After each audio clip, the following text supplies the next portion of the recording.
नमस्कार। धूमिल पांडुलिपि में आप सबका स्वागत है। भूली बिसरी कहानी में आज सुनिए गुरुदेव सिंह रूपाना जी की कहानी रोटी। 5 साल बाद बख्तियारे ने कसम तोड़कर पुनः पीना आरंभ कर दिया। 5 साल उसने शराब को हाथ नहीं लगाया। दोस्तों ने ताने मारे, यारी का वास्ता दिया, लेकिन उसने शराब मुंह में ना लगाई। किसी मेहमान रिश्तेदार तक को लाकर नहीं दी। इस कारण कुछ तो उससे नाराज भी हो गए और कुछ ने यहां तक कहा कि बख्तियारा कंजूस हो गया है। लेकिन अब रात दिन आंख नहीं खोलता, पीता रहता है, पिलाता रहता है। सब हैरानी से हो क्या गया। कोई दुख नहीं, कोई सदमा नहीं। बेटियां बेटे उसके अच्छे स्वभाव के थे, उसकी आज्ञा मानने वाले। अच्छी फसल होती आ रही थी। बड़े बेटे मक्खन का विवाह कर दिया। किसी किस्म की तंगी नहीं, 4 पैसे भी जुड़ गए थे। और मक्खन ट्रैक्टर खरीदने के लिए विचार विमर्श करता घूमता था कि अचानक बख्तियारे ने पीना शुरू कर दिया। जिस दिन कसम तोड़ी घर में नहीं घुसा, खेत वाले कोठे में ही डेरा डाल लिया। कहारों का दुना सेवा टहल के लिए रख लिया। 4-5 खाऊ किस्म के यार हमेशा उसके पास बैठे रहते। उसके पीने के ढंग की तारीफें कर कर उसे आसमान पर चढ़ाते रहते। उसकी हाँ में हाँ मिलाते रहते। कमरे बराबर मुर्गियों के लिए दड़बा भी बना दिया। दूने ने मुर्गे लाकर छोड़ दिए। जितने रोज खाए जाते दूने को आदेश था उतने ही लाकर छोड़ दे। घर वाले कहते, अरे बख्तियारे ने घर की बर्बादी की राख को राह पर मोड़ दिया है। घर वालों को चिंता करते उसने सुना तो हाथ और भी खुला कर दिया। भांति भांति के महंगे कपड़े सिलवा लिए, कोट पैंट अचकने जिन्हें उसके बाप दादा ने भी नहीं देखा था, जिन्हें पहनना भी बख्तियारे को नहीं आता था। नए नए फैशन बताने वाले आ जुटे। पटियाला शाही टो वाली पगड़ियां बांधना सिखाने वाले भी आ गए। बख्तियारे को तरह तरह के परामर्श दिए जाने लगे, जिनका परिणाम यह हुआ कि बख्तियारे ने काले भूरे बूट खरीद लिए, गुरगाबियां ले ली, कई प्रकार के तिल्ले वाली जूतियां भी खरीद ली, कसूरी खुस्से, मुक्तसरी घोनियां आदि। किसी ने खुशबूदार तेल का जिक्र क्या कर दिया तो फिर क्या था, जो भी शीशी दुकान पर देखी खरीद ली। Cream powder shampoo. बख्तियारा पूरे नवाबी ठाट से रहने लगा। उसका रुमाल ठेके पर जाता और बोतलें चली आती। कुछ पी भी ले जाती, कुछ को लोग कमर में खोस कर ले जाते। यही हाल उसके दूसरे सामान का था। जिन लोगों ने नहाने वाला साबुन कभी सूंघकर भी नहीं देखा था, वे उसे 3-3 बार मलते, मूंछों को खुशबूदार तेल से चपड़ते, बख्तियारे के कपड़े पहनकर ले जाते। इन्हीं खाऊ यारों ने अफवाह फैला दी कि मक्खन बख्तियारे को जिंदा नहीं छोड़ेगा। अपने दोस्तों के संग मक्खन को सलाह करते हुए उन्होंने अपने कानों से सुना है।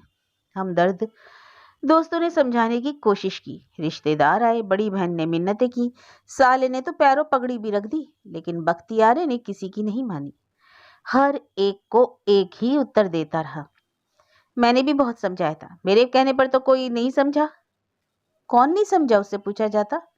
आ जाएगा, अपने आप समझ आ जाएगा, जिसे समझ आ गई वह खुद आ गया, अब वह भी खुद आएगा, कहता और बात करने वाले को और अधिक बोलने से रोकने के लिए ऊंची आवाज में कहता, चुप। महीने भर के अंदर ही अंदर ट्रैक्टर के लिए रखी हुई रकम वह पी गया। फिर उसने घोषणा की कि वह अपनी पक्की नहर वाली जमीन बेचने को तैयार है, कोई ग्राहक हो तो उसके अड्डे पर आ जाए। यह सुनकर तो घर वालों को चिंता ही लग गई। मक्खन रोटी छोड़कर बैठ गया।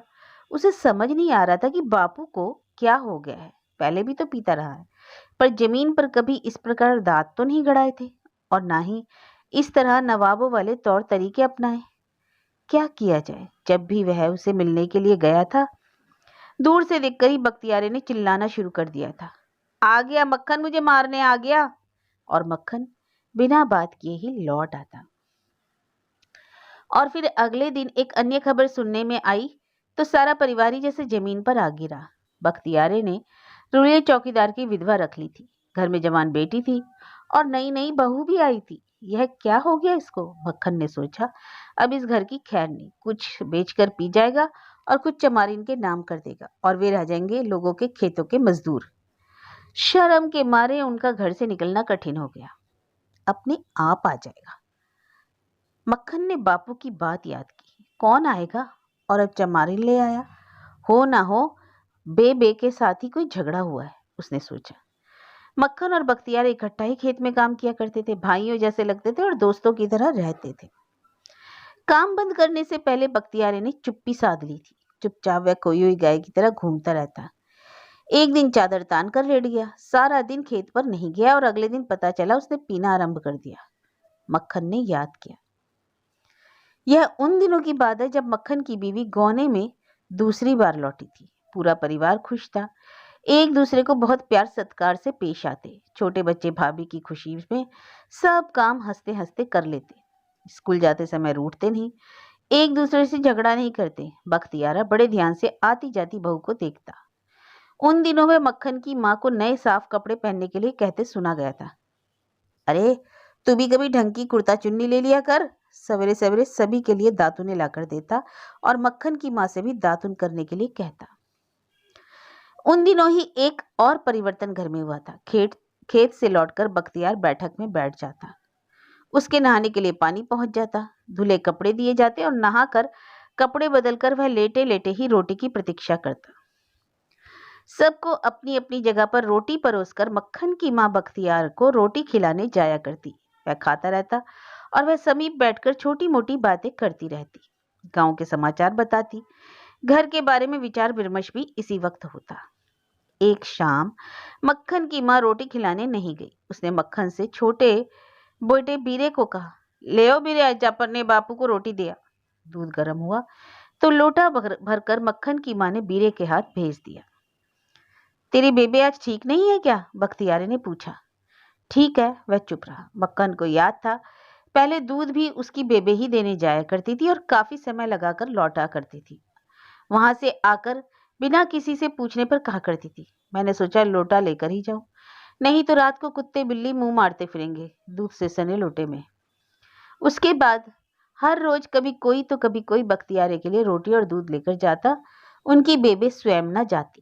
एक रात बख्तियारे ने दूध पीने से इनकार कर दिया। मक्खन की मां ने स्वयं जाकर दूध पीने के लिए मनाया भी नहीं। दूसरी रात भी, और फिर हर रोज दूध वापस कर देता और चुप्पी साधे आता जाता खोई हुई गाय की तरह। इन्हीं दिनों मक्खन ने माँ और बापू को 2-3 बार खुसुर पुसुर करते भी सुना। उसे देखकर वे चुप हो जाते, जैसे कोई भेद वाली बात पर बहस कर रहे हो। जहाँ बख्तियार अकेला होता वह वहां जाने से कतराती। 2 हफ्ते तक चुप्पी साधने के बाद बख्तियार ने कसम तोड़कर पीना आरंभ कर दिया। दिन रात पीता रहता, पिलाता रहता। कहारों का दुना सेवा टहल के लिए रख लिया। वह उसके सारे काम करता, रोटी बनाता, कपड़े धोता और दारू ला कर देता।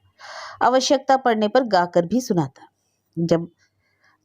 अब वह रूलिये चौकीदार की विधवा को ले आया तो मक्खन को घर की बर्बादी दिखने लगी। ट्रैक्टर के लिए जोड़ी गई रकम खत्म हो गई तो जमीन बेचने पर उतर आया। माँ, मेरी उम्र कितनी है? मक्खन ने अकस्मात पूछा। अरे आती भादों को 20 का हो जाएगा। 20 और 20 40। मक्खन ने माँ को सुनाते हुए सोचा, 40 या 1 आध साल और अधिक। बेबे, तुझे ब्याह कर आई को कितने साल हो गए? मक्खन ने दूसरा प्रश्न किया। अरे मैं कोई बही खोले थोड़ी बैठी हूँ, जाकर पूछ ले उससे जो लेकर आया था, माँ ने चिढ़कर कहा। बही तो अब खोलनी पड़ेगी, एक और लाए बैठा है वो। एक की जगह 10 ले आए मेरी जूती से, गुस्से से वह कह तो गई, पर साथ ही उसकी रुलाई भी फूट पड़ी। तेरी जूती से क्यों? अरे मैं पूछता हूँ, तेरी जूती से क्यों? मक्खन ने खींच कर पूछा। क्यों, मैंने कहा था क्या उसे लाने के लिए? रुक कर वह बोली, मेरा दिल जानता है या रब कि कितना मेरा कलेजा जलाया है इस बंदे ने, कहीं बाहर मुंह दिखाने लायक नहीं छोड़ा। मक्खन कुछ कहते कहते चुप हो गया। रात को मक्खन ने पत्नी से बात की। उसी से मालूम हुआ कि बेबे अभी कपड़ों पर है, इसलिए डरती है। बाबूजी से तो बेबे जी को समझाने की अधिक जरूरत है, मगर वह खुद अभी कल आई है, कैसे सास को समझाए? माँ बेटे का रिश्ता ही ऐसा है, बेटा बेशरम कैसे बने? सिर से पानी गुजरता देखकर चौथे दिन मक्खन ने कुछ रिश्तेदार एकत्र कर लिए, कुछ बापू के नजदीकी, कुछ माँ के। अब समस्या थी कि बख्तियारे को सबके सामने पेश कैसे किया जाए। हर वक्त वह नशे में धुत पड़ा रहता, उसके साथ अकल की बात कैसे की जा सकती है, इसी का हल सोचा जा रहा था। सबने इसका मिलकर हल सोच भी लिया। आधी रात को मक्खन का मामा, फूफा और छोटा भाई मक्खन के साथ खेत पर पहुंचे। बख्तियार बेसुध पड़ा था। मक्खन ने चौकीदार इनकी गर्दन पर 2 हाथ रखे तो वह वहीं ढेर हो गई। दूल्हा मौके की नजाकत समझकर चुप होकर पड़ा रहा। चारों ने बख्तियारे की चारपाई को उठाया और घर के दालान में लाकर रख दिया। अच्छी धूप निकल आई थी और जब बख्तियारे की आंख खुली, आसपास देखकर उसने रजाई दूर फेंक दी और उछलकर जमीन पर खड़ा हो गया। एकत्र हुए लोगों को देखकर वह डर गया। आज नहीं छोड़ेंगे, वह कांप रहा था। बैठ जा मक्खन, मक्खन की नानी ने उसके सिर पर प्यार भरा हाथ फेरते हुए कहा। फिर 12 बजे लगाए। लाउरी लड़कियों, चाय बख्तियारे के लिए। चाय और पानी के गिलास आ गए। बख्तियारे ने पीने से इनकार कर दिया। ढंग से खत्म करना चाहते हैं, उसने मनी मन सोचा। ले, मेरे कहने पर पी ले, नानी ने कहा। मुझे तो तू बेटों से भी प्यारा है। बेटी देकर बेटा बनाया है तुझे। नानी का गला भराया। बनाया होगा, वह बेटी है तेरी बेटी, ले जा, बख्तियारे ने दिल कड़ा करते हुए कहा। मक्खन ने नानी की ओर देखकर उसे और बात करने से रोक दिया। लारे, मुझे पकड़ा दोनों गिलास। मक्खन ने दोनों गिलास पकड़ लिए। आधा पानी और आधी चाय पीकर बोला, ले बापू, अब तो पी ले। अगर इसमें कुछ मिलाया होगा तो दोनों ही मरेंगे। मक्खन की आवाज भारी हो उठी। अब जीकर करना भी क्या है? मरे तुम्हारे दुश्मन? कैसी पागलों जैसी बात मुंह से निकालता है, नानी ने कहा। फिर बख्तियारे को कहने लगी, ले बेटा, ले पी ले। अरे पागल, तेरा अपना लहू तेरी जान लेगा? तेरी चिंता में तो लड़के ने कितने दिन रोटी नहीं खाई। सभी चुप हो गए। बख्तियार बैठ गया। पहले पानी पिया, फिर चाय पीने लगा।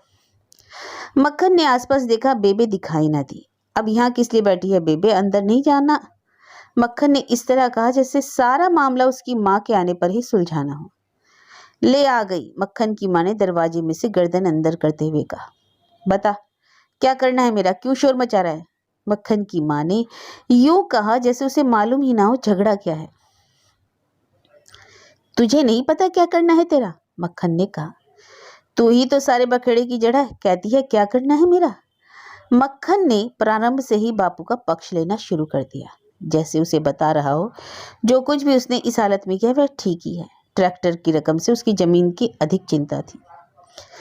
चुप होकर बैठा रहे, माँ बोली। मैंने शुरू किया बखेड़ा? इनको चुप होकर बैठने के लिए इकट्ठा किया है, मक्खन ने सभी की ओर संकेत करते हुए कहा। अच्छा, मचा ले शोर, नाच कर चुप। कोठे पर चढ़कर बजा दे ढोल। ढोल बजाने में कोई कसर रह गई है जो अभी और बजाना चाहती है? मक्खन बोल उठा। तू बापू से बात कर मक्खन, इस बेचारी पर क्यों उछल रहा है? मक्खन के मामा ने बहन की बेइज्जती होते देखकर कहा। दोनों से करनी पड़ेगी और बेबे से तो ज्यादा, मक्खन ने दृढ़ता से कहा। कर बेटा कर, नानी ने ताकीद की। तू अब ईश्वर की कृपा से सियाना हो गया, दोनों को समझाने लायक। फिर रुककर बोली, ये तो ठंडे दूध को फूके मार मार कर पीते हैं। ऐसा गुणवान तुम्हारा बेटा निकला है जिसने पैदा होते ही सारे परिवार की जिम्मेदारी अपने सिर उठा ली और तुम्हें खाली छोड़ दिया लड़ने के वास्ते। माँ बाप औलाद को समझाते तो देखे थे, यहाँ तो उल्टा ही रवैया चल पड़ा। एक बार फिर चुप्पी फैल गई। क्या झगड़ा है तुम्हारा? मक्खन ने के फूफा ने चुप्पी को तोड़ा। क्या होना था भाई, यूं ही फालतू में रोटी हजम नहीं होती, मक्खन की बेबे बोली। बेबे, बात सुन सियानी बनकर। मक्खन को सूझ नहीं रहा था कि बड़ी उम्र के लोगों के बीच कैसे बात करे। तू हम लोगों को गुलाम बने देखना चाहती है या सरदारी करते? यह भी कोई पूछने वाली बात है? माँ डायन भी होगी तो औलाद के लिए तो नहीं, बेबे ने कहा। तो फिर तू बापू को रोटी पानी क्यों नहीं पकड़ाती? क्यों बहते पानी में रुकावट डालती है? मक्खन जिस बात को बहुत मुश्किल से सोच रहा था, बड़ी सहजता से कह गया। मैंने डाली है बहते पानी में रुकावट? मक्खन की माँ ने हट करने की तरह कहा। तूने ही सारा काम खराब किया है, मक्खन ने गर्म होकर कहा। ले ओ बीरा, बापू को रोटी दिया। ले ओ शिंदे, छिंदे बापू को दूध दिया। मक्खन ने माँ की नकल उतारी और अपनी बात का प्रभाव जानने के लिए सबके मुंह की ओर देखा। तेरे से नहीं पकड़ाई जाती रोटी अब, कहती है बहू आ गई। मैं पूछता हूँ बहू के आने से यह एक बख्तियार एक दिन में क्या 70-72 का हो गया? छिपती फिरती है जैसे कंजक हो, मक्खन गरजा। मक्खन की माँ की आंखों से आंसू बह निकले। सभी चुप हो गए। नानी बोली, बेटी लड़का ठीक कहता है, रस्सा तोड़ाकर जिधर चाहे दौड़ते फिरना, कोई भी टके सिर नहीं पूछेगा। आदमी के सिर पर ही औरत राज किया करती है और आदमी तूने कर दिया दूर, कैसे बात बनेगी? मक्खन की माँ उठकर बाहर जाने लगी तो मक्खन ने रोक लिया। अब बात को किसी नतीजे पर पहुंचा कर ही बाहर जाना। तुझे कुछ समझ में आया कि नहीं? क्या कोई ऐतराज है तो अभी बता दे, मक्खन ने नरम होकर कहा। शर्मसार हुई वह नजरें झुकाकर बैठी रही। अरे इसे क्या ऐतराज होगा? नानी ने बेटी की ओर विश्वास दिलाया। इसका डर है, मैं दूर कर दूंगी। इसका डर भी सच्चा है, पर भाई बीबी अपना घर संभालो, जग हंसाई ना करवाओ। बख्तियार सिंह की उम्र के लोग तो किसी ने कहा है अभी तक कुंवारे घूमते हैं। मगर यह बोलती क्यों नहीं? मक्खन ने गुस्सा दबाकर कहा। बोलू क्यों? तू तो बेशरम हो गया। मुझसे तो तेरी तरह जीभ नहीं हिलाई जाती ना। मक्खन की बेबे ने असहमत होते हुए भी सहमति प्रकट कर दी। मैं जिनका भला सोचती थी वही आंखें दिखाते हैं। एक बार फिर सब चुप हो गए, शायद यह सोचने के लिए कि मक्खन की माँ कैसा भला सोचती थी। मक्खन को माँ पर तरस आ गया, फिर वह बाबू पर बरस उठा। अच्छा साहिब पिताजी, मेरा यार बेटा, मेरा भाइयों जैसा बेटा कहते हुए तुम्हारा मुंह नहीं थकता था। अरे मैं पूछता हूँ, यार बेटे से एक बार भी बात नहीं की गई इस बारे में? मोल की औरत लाकर लोगों को दूल्हा बन बन कर दिखाना है। अरे अपने टब्बर से रोटी ना ली गई? मक्खन उबलती कॉलगेट की तरह बुलबुले छोड़ने लगा। अगर बहुत ही तंग हो तो दूसरा विवाह कर देते तुम्हारा, सीधी तरह घर लाकर रख लो, जिससे माँ को थोड़ी अकल भी आ जाए। अब तो बख्तियार भी रजाई में जाकर लेट गया। चुप्पी बहुत सघन हो उठी।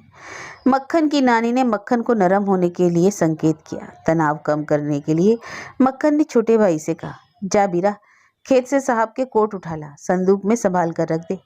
बेबे ने रोटी ना पकड़ाई तो फिर काम आएंगे। और इसके साथ ही सभी हंस पड़े।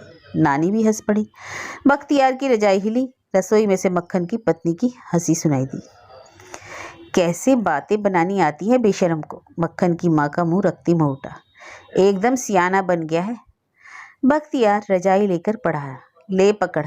मक्खन की माँ बाहर से रोटी वाली थाली लाकर बोली, ले खा ले, अगर मेरे हाथ में ज्यादा ही मीठी लगती है तो मैं ही खिला दिया करूंगी। बख्तियार उठकर बैठ गया। थाली पकड़कर तिपाई पर रख दी। मुर्गी तो आप डालेगा या बेबे ही डाले? मक्खन ने व्यंग किया। और सभी ने हंसते हंसते बख्तियार की ओर देखा तो चुप हो गए, क्योंकि वह रो रहा था।